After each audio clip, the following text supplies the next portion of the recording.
brown book, baby. It's for you, it's for us. The fantasies, no one can judge us, no one can judge us. This is for us. Open up your brown book, baby. It's for you. Hey y'all, hey, it's your girl Shay Baby, and welcome back to another episode of the Brown Book Series. It's Wednesday night, It's all about romance. And my guest tonight, she got a different type of romance, honey. She's the kind of girl that I like to hang with. Let me tell you something, honey. She's right about that old dark romance that have all of us clutching our pearls. I'm here for all of it. So call your friends, let them know the Brown Book Series is on, and we are on tonight with the New York Times best-selling author, Miss Skye Warren. All right, I'll see you guys back in a minute. Go get your drink. Go get your drink on, honey. We'll be back in a few minutes with Skye Warren.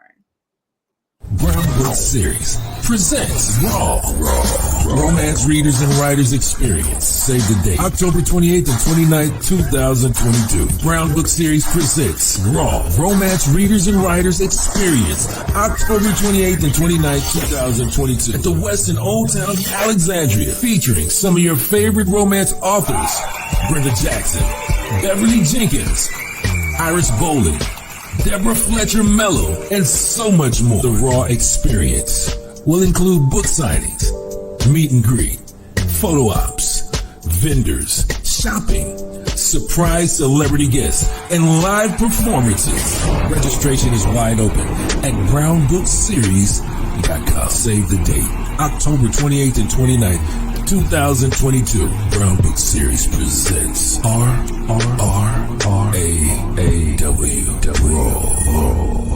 Experience. And we are back. Okay, y'all got what y'all gonna drink on? Y'all got everything y'all need? All right. Please welcome to the Brown Book Series show for the very first time, and we certainly pray it won't be the last. I'm act real nice tonight, y'all. Ladies and gentlemen, please welcome New York Times best-selling author, Miss Skye Warren. Hi, Skye. Hello. Hi, everyone. I'm Skye Warren. Hey, Shay. Thanks for having me. Thank you. I'm so excited to hang with you tonight. Girl, I'm so excited that you're hanging with me tonight. Like, this is like totally awesome sauce, as my nephew would say. I'm already having fun, so. That is what's up. Now, Skye, girl, we're going to get into all your books. We're going to get into all this goodness of everything, because you are a New York Times best-selling author of dangerous romance. Skye, girl, what is dangerous romance? Please let us know, because I'm just like, what in the whole hell? So I used to write, actually, when I started writing, I just hit like my 10-year publish anniversary at the end of last year. So now I've been published for 10 years. Congratulations. And thank you. And back when I started writing, I would write these like dark books with like anti-heroes, and I would make the villain the hero, and I would do sort of taboo things in the stories. And there wasn't really, because self-publishing was still really new, there wasn't really like a genre for that. Right. So we kind of would call it different things, but readers sort of didn't know what to expect, and sort of emerged a term dark romance. But then people started having a lot of expectations. Now 10 years into it, people have a lot of expectations for what that is. Is it too dark? Is it not dark enough? And so, and I don't really see my books as dark. Like, that's not what defines them to me. And then, but I was, okay with the label. That's fine. But then there was this article written, and I don't know if you've seen that quote, like a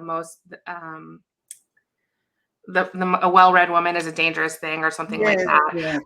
And there was a quote, there was an article written about how, the kind of books that I write, or that have taboo elements, or anything that shouldn't happen in real life, shouldn't be written. And then how it's dangerous to women. And so for me personally, that's sort of like infantilizing. I'm like, hey, listen, if guys get to read about like serial killers, then we get to read about an anti-hero, Right. So I kind of just like embraced it, when there's like someone uses maybe what they interpret as an insult, but I'm like, you know what? I like that word. I like it being dangerous. I like that we're like kind of writing and reading on the edge. And so to me, dangerous romance is similar, like adjacent to dark romance, but it just has some sort of edgy element, usually a little bit of suspense, usually something that's a little bit forbidden or taboo that would set it apart from what we usually consider like traditional romance. Right. You know, I like that. I like what you say. It's reading and writing on the edge. I love that. Yeah. Now, Skye, outside the literary world and all the other good stuff, because we're going to dive all into your books and all the, you know, everything literary. What is it in the day in the life of Skye Warren? Like, what does Skye's world look like outside of books? Oh gosh. I mean, I I live a really quiet life, and I call myself the princess and the pea because I do sleep a lot. I sleep late and then I nap. So that's what a day in the life actually looks like, if I'm just being honest, which is the only way I know how to be. So I feel like I should say, like, oh, I just regularly go skydiving and then do really exciting things as a life of an author. But it's really a lot of napping and cuddling with my dogs. And reading, a lot of reading, which that's like the most fun part of my job, is that everything that I read, I'm like, that's for work. Right. So, you know, because everything, you know, we're all connected. And so if I'm like reading a thriller, I'm like, you know, I'm researching, like I'm learning, which I am, but I can kind of use that excuse and probably spend more time in my bed reading than I should. But yeah, so that's what my life is like. And I live here in Texas, where it's a nice, cool 65 degrees. Baby, I know. I'm so jealous. We just had a full-blown blizzard here in Massachusetts. Like, oh my gosh. So jealous. Wow. So you're kind of just totally opposite of what you right. That look, thank God. Because your ass would be locked up. I know. I mean, I will say, I feel like in some ways I had a little bit more of a tumultuous like upbringing. Mm-hmm. And so part of what I write comes from experiences. And, you know, it's about sometimes you really can only write about things and process them when you're out of it, you know? Right. And it's like Maslow's hierarchy of needs, you know, where it's like you needed everything to feel secure, like your basic needs of security and food and comfort and all of this. And then you can be creative. And so that's kind of what I feel like, is that I needed all of this safety around me to really be able to produce creatively, versus when you're in those tumultuous situations for real, it's just survival, you know? Right. I totally understand that. That's what's up. Okay, so being a writer, you're traditionally published, correct? I'm both, but I'm primarily now self-published. Yeah, I started off both. I started off thinking I would be more traditionally published, but then as it turned out, essentially what happened is they're like, you can't put all this shit in these books, guy. Well, you know, I was drawn to these sort of crazy books, these like darker, dangerous books, edgy books that at the time when I started publishing were just not getting in print at all. Right. You know? And so in order to be published, or what I thought I needed to do to be traditionally published, is write books that are more tame, basically, that publishers would want to print. And so I did that. And I was proud of them. You know, I worked hard on them and I loved them in their own way, but they weren't like my heart and soul books. You know what I mean? Yeah, passionate. And yeah, and I think readers could tell that. So those books like never really took off, and they were actually under a different pen name. So that pen name never took off. Whereas my Skye books did. And so I finally had to listen and be like, listen, because I would go out to all these conferences at the time, like traditional publishing was it. You know what I mean? It's like all there was almost. And I'd go to all these conferences and they would really be featuring, this is how you do it. This is, you know, you do it with the traditional publishers. And I had to like reframe and be like, no, you know what? The readers are telling me what they want. Right. And it's sort of what I want to write too. So let's just go in that direction. I'm so happy that you did. Now, as far as being an author, when did you know that this is what I want to do? I'm just going to sit back, write me some books. And then once you realize you want to be an author, like what happened that you decided, like, I'm just going to try this whole publishing thing? Like, what was like the breaking point that made you say, let me just submit it, see what happens? Yeah. So I feel like this question, I feel like I have the wrong answer because I feel like a lot of times when you ask this, they're like, I always knew. Like I always was writing. I always wanted to be an author. And so I feel like a little bit of an imposter that I didn't have that. Um, but I do still like to share it because I figure there's got to be like a few people like me. So then, you know, you're not alone or whatever. Exactly, girl. So I did always love to read. That is true. But I never really considered being an author early on.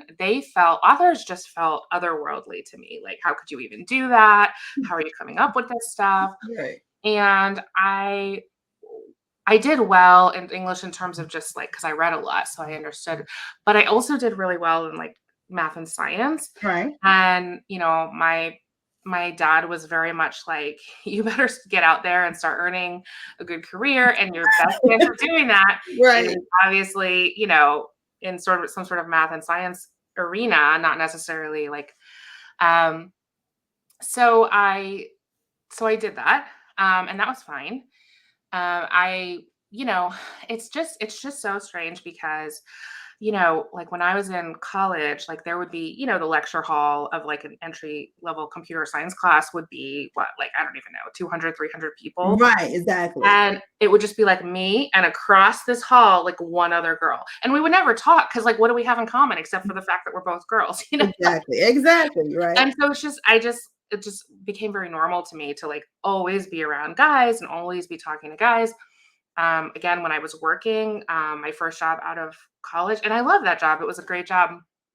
I worked with great people, but the only other two women who worked at the company, so it was a company of software developers, the only other women was the HR person and the receptionist. Wow. That's all it? The developers were guys. So Really? yeah. There's not, and like the weird thing is like the numbers actually haven't risen that much. It's like 12 to 14% of graduates from computer science were women when I graduated, and now I believe it's around the same number. Like it's not growing. So anyway, you're very, you know, and you at the time I'm like, it's not a problem. I mean, I wasn't ever a girly girl at the time. I was like, this is fine. I can get along with guys. It's not a big deal. But it does weigh on you, I think, after a while, being like different in these like fundamental ways, you know, and not having anyone around you who's similar. And and it really came up when I got pregnant. So because it really highlighted all the ways that like none of these guys had ever experienced this, right? I mean, it was a really like, I don't know, like work culture, like, so I mean, they were youngish guys. Like some of them didn't even have kids. Even when they had kids, it was always like, well, my wife does most of it. So, you know. Right. Now that's a true statement. The wife does it all. I know. So I like, and I still thought I would keep working. You know, I did like my job. I had like moved up. I was proud of what I was producing and all of that stuff. So I did like it. But then when I had my son, and I really just think, I mean, and they say that it's sort of true that like it physically changed me, you know what I mean? Like I just felt like a different person after I had him. I heard that And too. Yeah. and I just, you know, so then I'm there, like going back to work, pumping breast milk in like the server room, like, which like was not even a clean, I don't even know why I'm sharing this with the public. It was not even a clean room because they didn't let like the custodians in to clean it because it's like the special secure server room.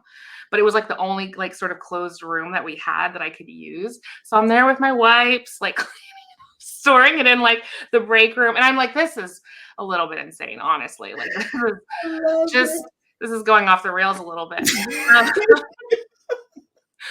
But also around that time, I got my husband gave me an iPhone. And so I like downloaded the Kindle app. And so I'd always been a big reader, but like, it's a hugely different experience to shop for books in a bookstore than it is online. Right. So much more is accessible to you online. Yes. And, you know, and for the most part, unless you just happen to be lucky enough to be around like a romance bookstore, they don't have a large romance category. Or if they do, it's like just, you know, with much love and respect, Nora Roberts, you know, like, okay, right. So, you know what I mean? So I wasn't really finding the kind of books that I was like, would get really excited about anyway. Barely even knew that the romance genre existed. In fact, I sort of didn't. Like, I had this vague idea that like media tells you about Fabio or something, but like I didn't read it and I didn't really understand what it was. And so it was through like, I'm literally sitting there, like, you know, holding a sleeping baby, looking at my phone, that I discovered like the romance genre and just like dove head first. And once I really understood that it was a whole genre, it just something clicked inside me where I was like, this is what I was supposed to write. Like all those other books were great and I love them as a reader, but I didn't want to write them. Like I wasn't called to write them. Whereas these, I felt like I loved them. And it wasn't even that I was called to write them in the respect that like I did have stories in my head, but there's a difference between having stories in your head and needing to share them, right? Because I'd always had stories in my head actually, and I'd never really thought about sharing them until I found the romance genre and realized that there's a lot of people like me. But even then I was like, these darker pockets of stories like are missing from the genre at the time. Exactly. You know, in part because like the publishers had the only access. And of course they would say, well, this is too risque. This is not what people want, whatever. And I just wanted to write, you know, when I was reading, I mean, I think my first book really came about because I would read these books, you know, and I'm talking about like Harlequin category, that kind of thing.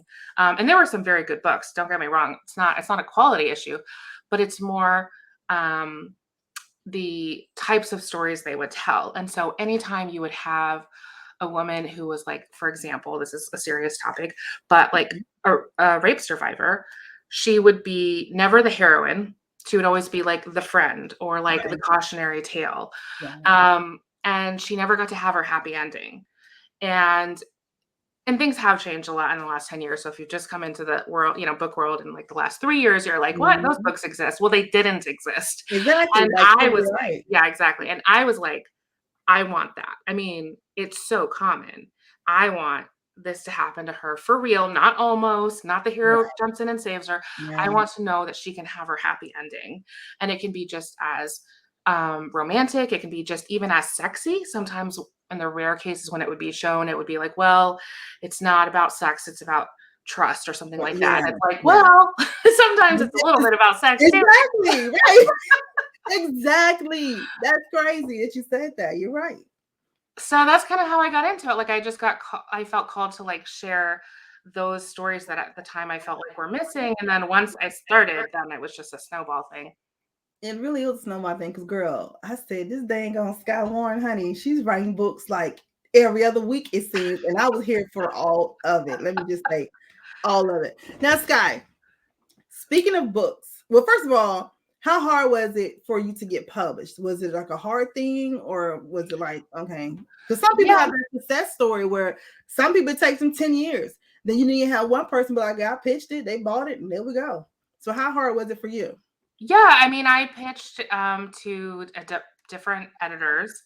No, I pitched to different agents. I got a lot of like, I'm interested in your writing, but I don't think this would sell, which I think a lot of people get.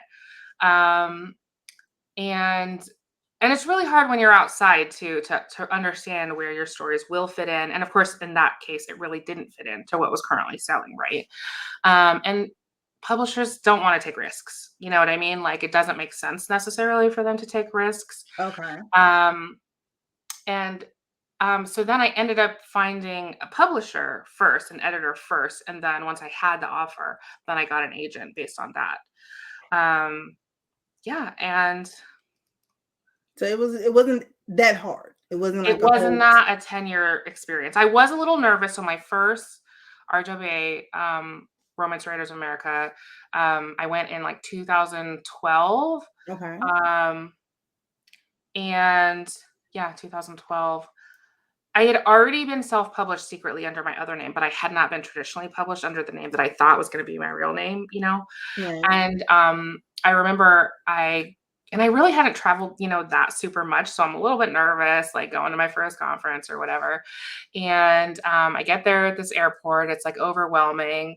And, you know, because if you only ever travel like with family, usually it's a different experience. It's totally on your own. Totally different. And so I'm there, and then there's this group of women who just happened to be, and it was a big city too, but it was a group of women. They're all like, "Oh, are you going?" And and they were like, "Yeah, we're going." And I'm like, "Oh, great, I'm going." So like we shared this cab. It was like a big cab, so we're going, and so they're talking to each other about oh, like how long have you been a member? What do you write? Like what genre? And I remember this one lady was like, "I have finaled in the Golden Heart contest like 10 times." Wow. And the thing is, the Golden Heart contest is only if you're unpublished. As soon as you are published, you can't even enter. Okay. So that I remember thinking, like, I'm sitting in this cab being like, wait, does that mean you wrote good enough books to final 10 times, Right. but never got published? I was like, Right. oh no, okay. So that's crazy as hell. yeah, I mean, I think some people, I don't know. I don't know what it is. I mean, certainly some people have that path, and I understand it. I mean, you see it a lot less now. Yeah. That self-publishing is so common and so accepted, because at the end of the day, all those times we would get rejected for like, oh, the writing's good, but I just don't know if they would want to sell that. Well, with self-publishing, all they care about is, readers just want the writing to be good, and they'll tell you whether they want to see it sold, right? There's not like a gatekeeper telling you. Right. It's like we want to read these books. And speaking of reading these books, Skye, it brings us to the first segment here at the Brown Book Series called Name That Book, where we give you a name, a synopsis, or read a passage or something related to one of your books, and you have to name that book. I have to name my own book. Okay. Yes, girl. Now, now you have a lot of series. So if we give you like a character's name, just give us the name of the book that character first appeared in. Okay. All right. You ready? She's like, oh, I got this. Glasses on so I can see the foolery of it all. All right. You ready? Mm-hmm. Name that book. I'm going to read it first and give me the name of the book. $1 million chess piece goes missing hours before the auction. That would be The Bishop. That would be The Bishop. I love The Bishop. I love that whole series. It's cute. I love your series though. I mean, that was just a novella, but I love your series. I'm thinking about the masterpiece. Because a lot of the series I've read, it's like, okay, they have a bunch of brothers or whatnot. So each book is dedicated to each individual brother. And you're like, dang, what the rest happened to that person? I love your series because a lot of them are just dedicated to that one hero or that one hero. And it makes sense to me because it's like it's well developed. It's like you're reading a real TV series. And it's like, okay, what happens in the next episode? Yeah. So I love that you do that. Why did you do that? Like what started out with that before we get to the next name of the book? Yeah, it's funny because it's really common for me to write now like that, but that was the first time. That was the switch. I had always written the standalones like before that. They would sometimes be interconnected, but they fundamentally were meant to just be read one, at a time or jump in anywhere, that kind of thing. Right. And I had seen authors write, books that were like ongoing. I mean, it's common in romance, but it's also common even outside of romance, right? Like Game of Thrones or whatever. And I just wanted to try it. And so I thought that The Pawn was a great way to try it because it had so much conflict, so many different things going on that I was like, I could not resolve it in one book, I couldn't resolve it all. I could resolve some parts of it. And then even after like the original couple gets a trilogy, and then it was like, oh, there's this other couple, so they got a duet. And then I just kept fleshing out like Tanglewood, which is like the fictional city where they live. Yeah. So now I even have like other books that aren't necessarily about the core couple, but they take place in Tanglewood, and building it out. It's a lot of fun for me to revisit those places. And like Anders, who's the hero of The Bishop, you see him a lot because he's a doctor, and my bad boys do sometimes get like shot. Things happen to them. They occasionally need a doctor. So yes, I absolutely love it. All right, next up, name that book. Character, Samantha Brooks. That would be Overture. That would be Overture, the North Security Trilogy. I was like, okay, then I love it. All right, next up, you're doing great, Skye. How does she know her books, y'all? All right, next up, Once upon a time, the daughter of a mafia king fell in love with a foot soldier. That would be Hold You Against Me. That would be Hold You Against Me. Oh, I love that damn book, girl. I like that book. All right, next up. Now let's see if you get this one, honey. You ready? I don't know if I'm ready. You're ready. You're ready. You're ready. All right. I like this damn book. I like this book. You're fucking gorgeous, he said thickly. And how sick was it that a compliment from him brought me pleasure? I should have been revolted, not pleased. Oh my God. It's not that specific, man. It could be a lot of things I've written. I'm just saying. I'm actually going to guess, but I don't feel confident at all. I'm going to guess Wanderlust. Okay. You're like, no. I'm telling you, you're going to do good. Just think about it. You're fucking gorgeous. I should not be happy this boy played me a compliment. I should be just, ugh. But now I'm happy. Is it Prisoner? It's not Prisoner. It's Your Baby. Oh my God. No, I wasn't going to get it. Eventually, if I guess like half my... But you know what? That's kind of like my core story. That's what they say. Like they call it the core story of like an author. Right.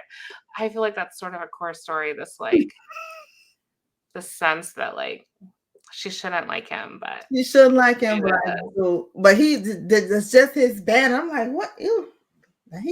I love him. All right, but you're still doing great though. You're still doing good. Now, what year did Keep Me Safe come out? I think 2011. I think that was literally the first thing. Your first book. Okay. That's what I was thinking. So I'm like, I think that's her baby right there, honey. Yeah. Skye, you can remember the first book. You're supposed to know all the words to the first book. You're like, yeah, no. I try to forget. You know what I mean? Like, first books are interesting. Actually, sometimes, if there's an author with a big catalog, I'll go back and read their first book. And it is really interesting to see which parts they kept, all the way to the end that were just them, and which parts were a little bit more raw that they smoothed over. I get it. Well, we like this book. It was great. All right.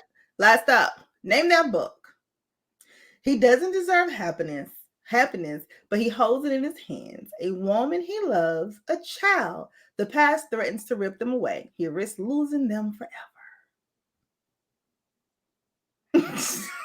I'm about to hang up on Skye. I feel like I definitely wrote that. Guy, he doesn't deserve happiness, but he holds it in his hands. A woman he loves, a child. The past threatens to rip them away. He risks losing them forever. Oh my God. Skye. Oh, is it Strict Confidence? Skye. Is it Best Kept Secret? I was so close. That was so close. I'm like, this is the freaking... It's literally what I wrote last year. It's literally your last novel. Are you serious, Skye? Oh my God, you had me in the past, okay? You went all the way to 2011. My brain was like, whiplash. I just look at you. Yes. No, that was silly. There was no reason for me not to get that. I'm like, who has a child? Is it possibly the single dad that I wrote last year? Oh, Lordy. I love it. Before so Best Kept Secret is book 3 of the Bo Rochester trilogy. Before you tell us a little bit about this book, girl, I just got a question that I need to ask. I absolutely love this cover. Oh, thank you. This cover is the cover in the whole trilogy is just freaking awesome. Girl, who came up with the color of it? I love it. I mean, it's like I just love the colors with the key and the purple. Like, it's beautiful. Who came up with this? Thank you. I did. I actually make my own covers. Oh. Yeah, I make my own covers, so I just tried a bunch of things. And purple, well, I mean, the first cover was red, so that was kind of the initial concept, and then I did a sort of a tealish blue So, on book 2, yeah. and then this one was purple.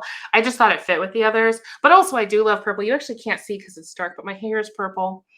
Anyway, yeah, purple is my Cute. color. Purple's your color. I love this. I was like, this freaking, like I said, all the books in here was just hot. Because normally we see the covers, you know, with the female and male, and you do have covers with female and males on it. But I was just like, what brought you away from the couples on the cover and just like, okay, I'm not gonna do a couple this time. I'm just gonna Yeah, you know, my last couple of times, it's for this private property and for Diamond in the Rough, which was my trilogy. yes. I had initially bought images, but it's really hard for authors to have perspective, which is sometimes why it is a good idea to use a designer. But often we still influence them too much because we pick images where we're like, oh, that looks like them, but it doesn't necessarily convey the right like genre or tone that for the reader to really understand what it's going to be like. So yeah, I just laugh because there's actually no, I don't think there's a way for me to show you, but it's like you would laugh if you saw this other cover. That's the first cover I made for private property. It was a guy, and I just felt like, oh yeah, he would totally look like that. And I had the books they're definitely contemporary romance, but they're also like have a little bit of a gothic feel to them. Like Oh. it's rainy and it's kind of dark, and like there's this like house that has secrets in the attic, stuff like that, you know? So I wanted to convey that. So I have him like, I did a couple of versions where he's like walking over these hills, and another one where he's in front of this like sort of mansion. And I showed it to a couple of my author friends, and like, thanks the Lord for author friends. And they were just like, Skye, what are you doing? Is confusing. I don't even know what this is, but if I had to guess, I would not say sexy contemporary. I would be like, is it historical? What are you doing? And I just was like, okay. So I had to go back to the drawing board. Okay. He was like, let me figure out something else. But so and the funny thing is too, I don't know if your listeners know, but when we use some stock images are cheap, and that's nice for us. But sometimes when it's like an exclusive image from like a really great photographer, they're a lot of money. So we shell that out for like the right image or whatever. And so in both of those cases, Diamond in the Rough and in private property, I shelled out the money and then couldn't even use the image because I'm like, I'm not going to put the wrong cover on there just because I paid for this image. Right. So yeah, I like people. It's just a little bit harder. I mean, it is harder with people because you have to find someone that you love, that matches your image, but also that hasn't been used on a lot of covers, but also, sets the right tone and everything. So it makes the image that you write about too. Because sometimes I look at the covers, I'm like, that is not how she described this man in this book. Yeah. It's crazy. I love it. So tell us a little bit about Best Kept Secret.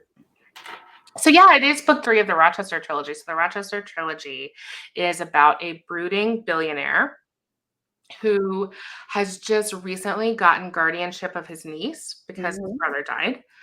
And he has no experience as a parent and didn't expect this. So he moves to in her old house, which is this actually has a name, the Coach House. It's just like this old sort of mansion on a cliffside in Maine. And they are clashing, right? Like he can't get along, and she's grieving and angry and also a little bit sassy. So they're like clashing. So he hires a live-in nanny who is Jane Mendoza, who is the heroine of this book. And she is accepting this job. Live-in is like a big deal.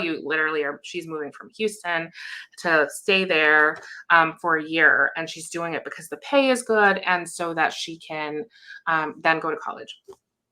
So the stakes are pretty high for both of them. And the first night they meet, like she literally shows up. It's raining. He's out. And so she's a little flustered because she's just been driven up this hill. She's out of her element. I actually did kind of write this. So like I'm from the South. They don't sell warm clothes here. Like that's why we're always cold when we go north. Like they don't even sell them here. Right. So like, we can't own them.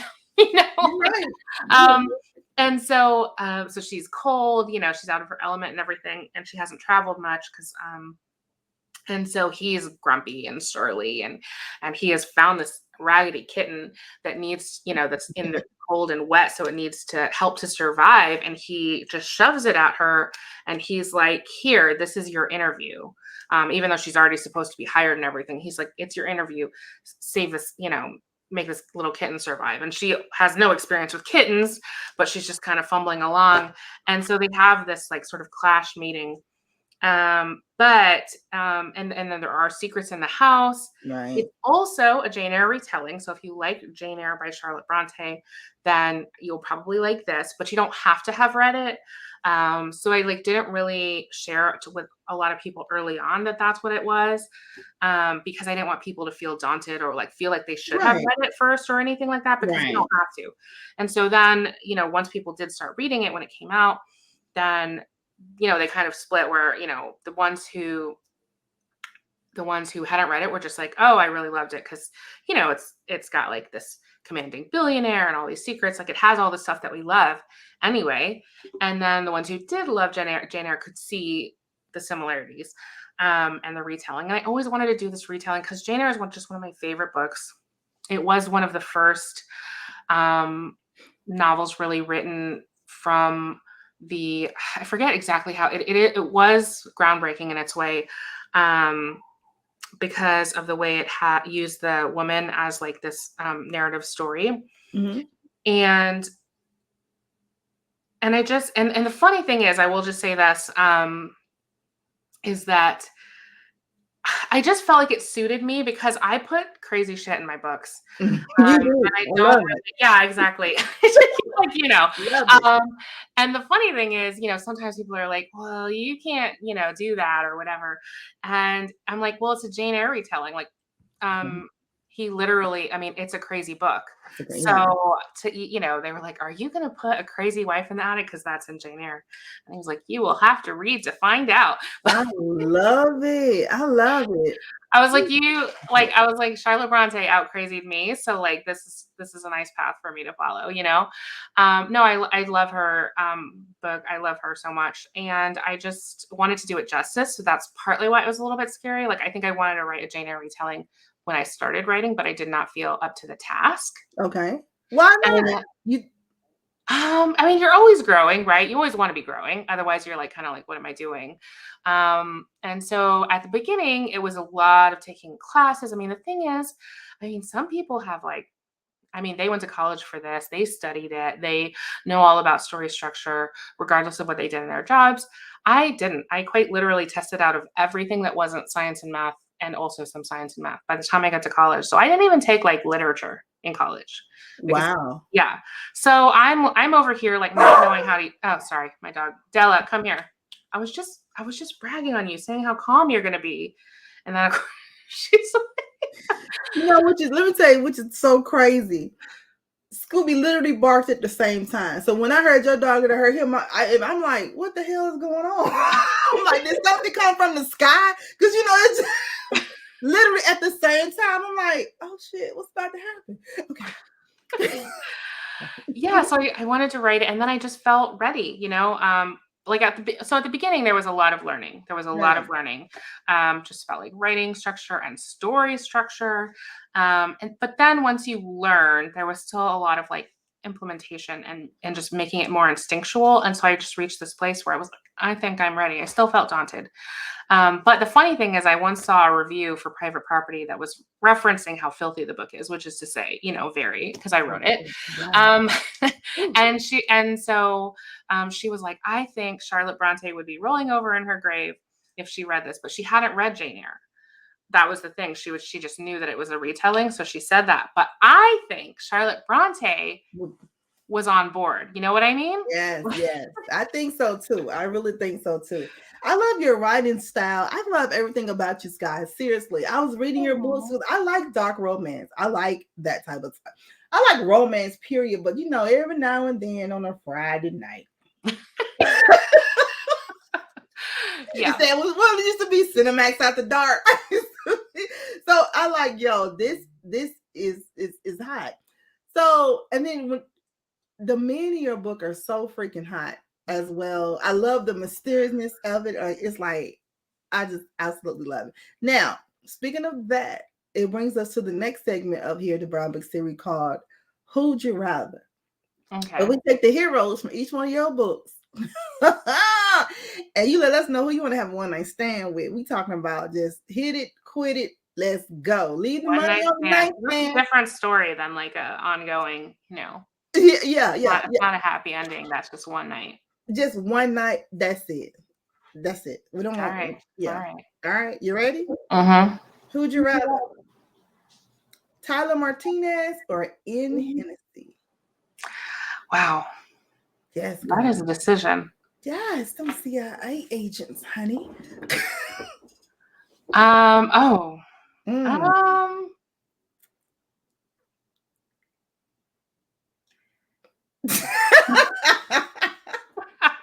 Don't you just love me?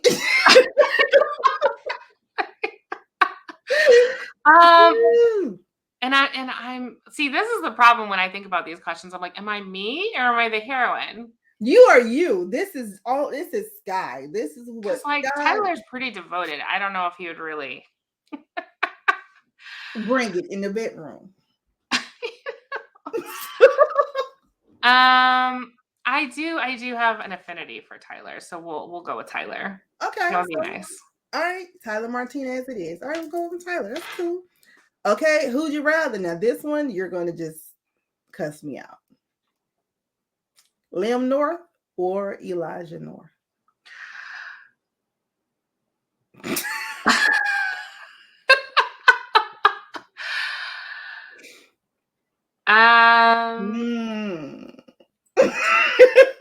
I do love Liam. And I have to go with Liam. Yeah, I went with Liam too. I did because I love him. Elijah it was good too. He was cool. I like Elijah, but Liam, I don't know, just something about him. Probably I like like the older brothers always going to be like a little bit more commanding. Like they have different personalities than like middle and younger brothers. So yes, I love it. All right, next up, who'd you rather? Oh my God! Come on! That was... oh my God! Or Bo Rochester? That's a choice. That's a choice, girl. And then while you thinking, at first I automatically was like, I'm going with Bo because I just read, finished reading out. Then I was like, oh, hold on, let me go back to Gabriel. And baby, yeah. He does deliver. I'm just saying. Doesn't he? Yeah. Mm-hmm. There's a scene on the spiral staircase made of wood in the library, getting to the second floor. Girl, there's a scene involving an actual chess piece. Of course there is. I mean, of course there is. There's a chess piece on the cover. What was I to do? I was like, this is beautiful. I'm gonna go with Gabriel Miller. Okay. I'm sorry, Bo. I'm sorry, Bo. I went with Gabriel too.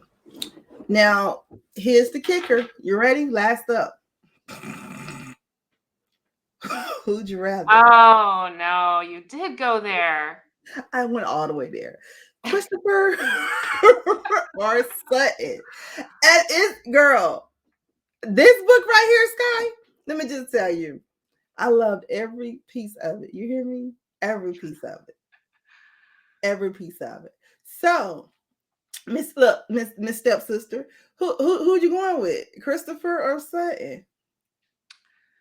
I love like the just sort of like I don't know. I'm not going to describe it well. Who people are like, if they haven't heard of Sutton, they're going to be like, what are you saying? There's this like reckless, like desperation inside Sutton that is just so raw. Like he's just a very raw individual. Yes.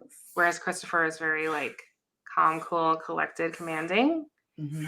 And I think I would go for raw. You know what I mean? Yeah. I think that might actually no, I guess Liam and Ella. I was gonna say that might actually characterize my choices all the way through. You know, I just like to see a guy like completely come apart at the seams. That's what I would like.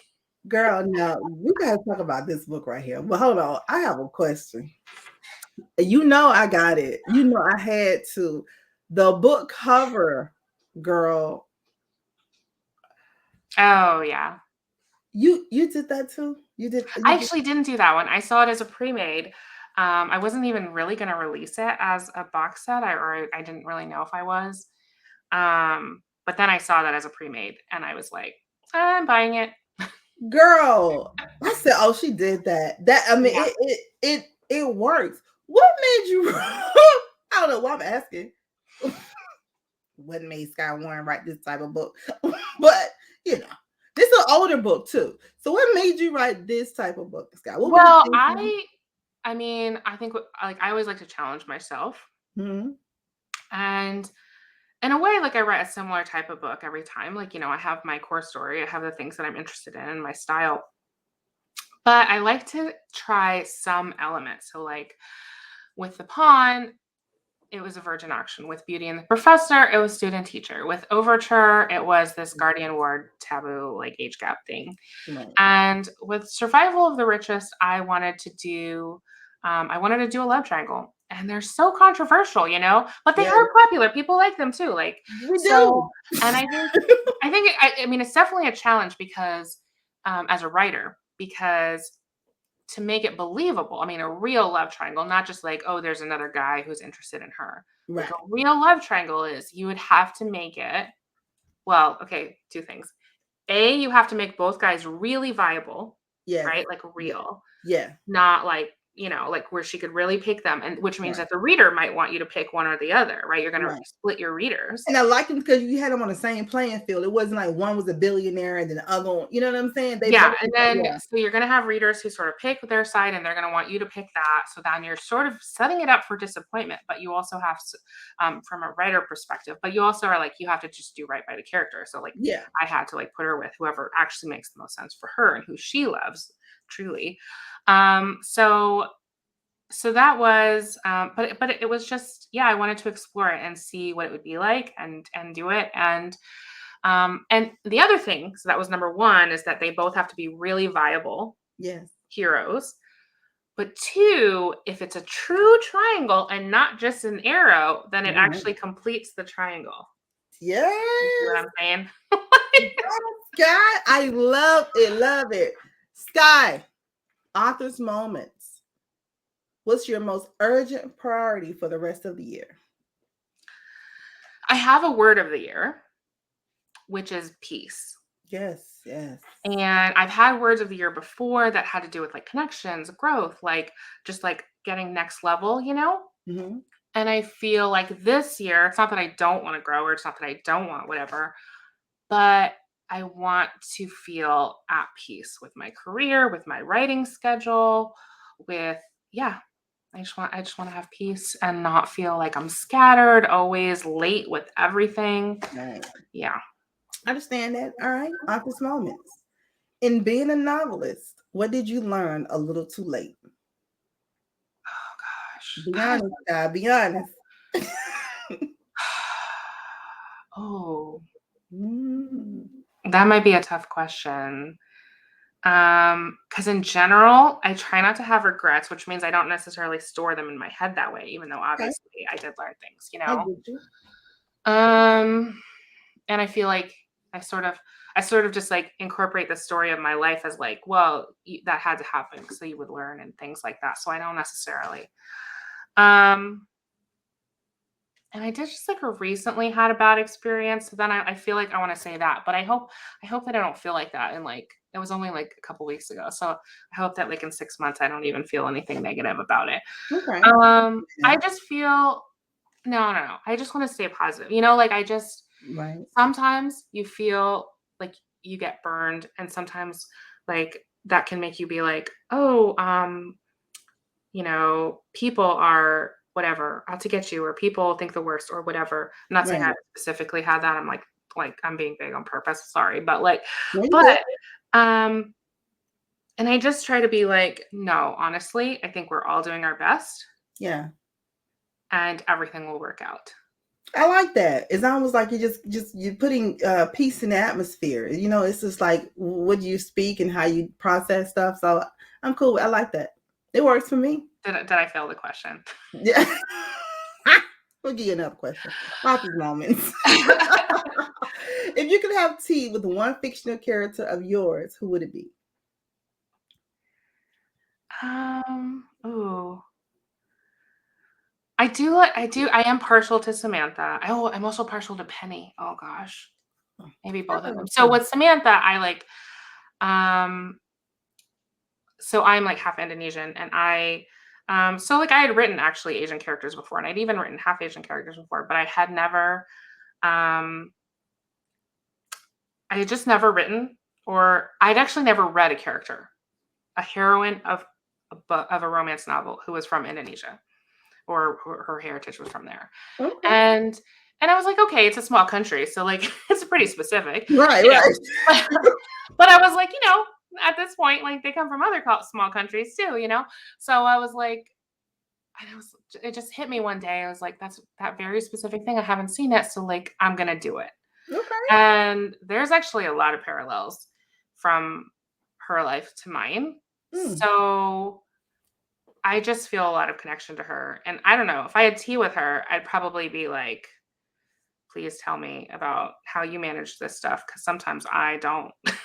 Listen, I understand that. Okay, cool. So Samantha Brooks, it would be. All right. Author's moments. If you could sit down with your 15-year-old self, what would you tell her? Oh my God, my 15-year-old self was in like literal crisis. So I would just be like, it will be okay. It will be okay. It will be okay. I promise.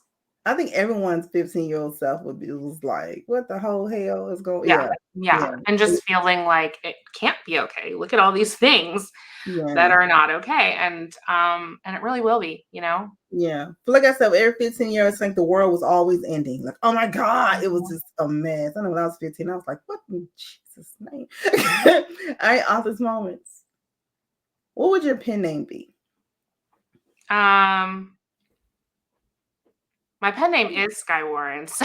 Right. And why did you come up? How did you get that pen? I love it. How did you come up with that name? So it's funny because I really do like it. But it wasn't my first pen name, and it wasn't my real name. It wasn't even my pen name. But you know what? The funny thing is, people will ask me, like, oh, if they know my real name, what do you want to call me? Or what do you want me to call you? And I'm like, I don't have a strong connection to my real name. Like my last name was first my father's, and then it was my husband's. Mm-hmm. And my first name was given to me by my mother. Right. Like that was all someone else's stuff. Yeah. Like my pen name, I picked it. Yeah. Yes. Did I pick it for any smart, deep reason? No. Something I like. And you look like a Skye, which is cool. I was like, I thought of Skye, like I wanted Skye. And then I was like, okay, you need a last name. Warren is like a small sort of hole that rabbits live in. I was like, it's the opposite of the Skye. So there you go. I absolutely love it. Now, the pen name you had before, why didn't that go for you? You wasn't really attached to that name, or you just like? So those were my books that were more traditionally published, and I did not. It just didn't take off, Got you, and I think there's a lot of reasons for that. Like I said, I mean, you could maybe feel that my heart wasn't it. Though some of my books I actually republished, and but the other aspect of that name, which I didn't realize until later, is that it actually the last name is an Asian name, and Asian sounding name. Okay. And I used it because it was my middle name, so it was just like felt more like me. Right. And only much later did I talk to another author who's Asian American, and she was like, "Yeah, I first published under an Asian sounding name as well."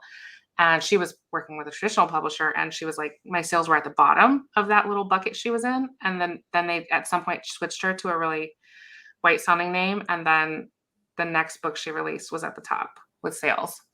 So I was like, yeah, that sucks there though. That I was like, that's just that sucks, because it's the same author, it's the same book, it's the same everything, but just the names.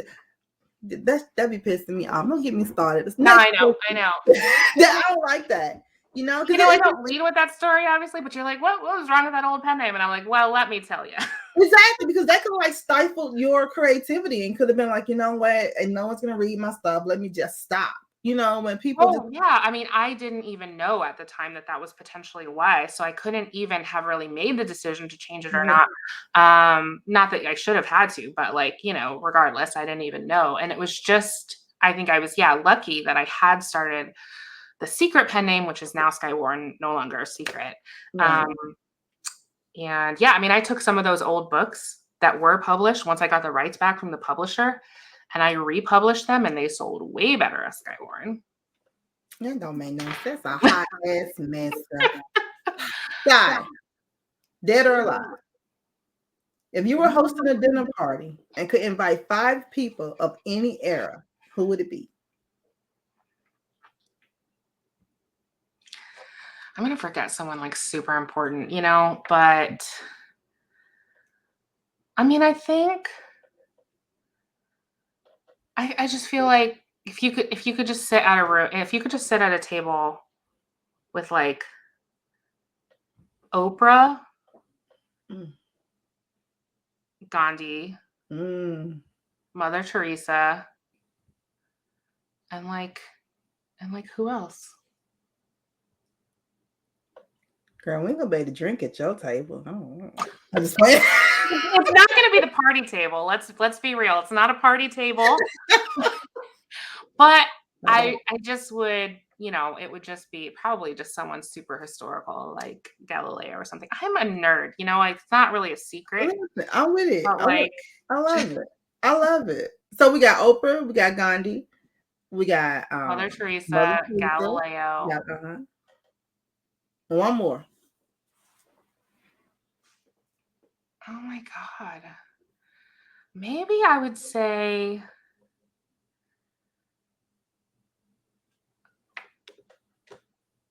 okay. So the reason why I wrote both Samantha and even Jane Mendoza, who is also biracial and Latina, but she did not have connection with her culture, is because I don't. And so I would almost love to meet someone like an ancestor, like 4 generations up or something. That's what's up. Okay. Get you. Go, honey. Skye, this has been an awesome interview. Before we ask the last question of the interview, we want you to, first of all, say thank you for coming on, because, you rock. You kick ass. I absolutely love it. Can you tell everybody where can they find all things Skye, your social media, your website, and where can they get your books? Yeah, the best place to find out about my books is skyewarren.com, which is SKYE warren.com. And there you can find like a list of all my books and sort of the different like tropes that I tackle because I like trying new things. And also my latest trilogy, which is Private Property. That would be the one to start with. If you like brooding billionaires who hook up with their nannies in a forbidden way. But I like that one. And I'm also on Instagram at Skye Warren Books. And that's pretty much where I'm active. So I would love to hang out with you there, and also really appreciate you watching this, hanging out with me tonight. And it's gotten really dark over like this 1 hour we've been talking. That's that dark romance. Yeah. This is actually where I live, in the Warren, the dark romance Warren. And thank you so much, Shay, for having me and just being such a gracious host. Thank you. Thank you so much. This has been awesome. All right, Skye, last question. If you were writing a book about your life, what would the title be? She shakes her head. Probably like, do not try this at home. You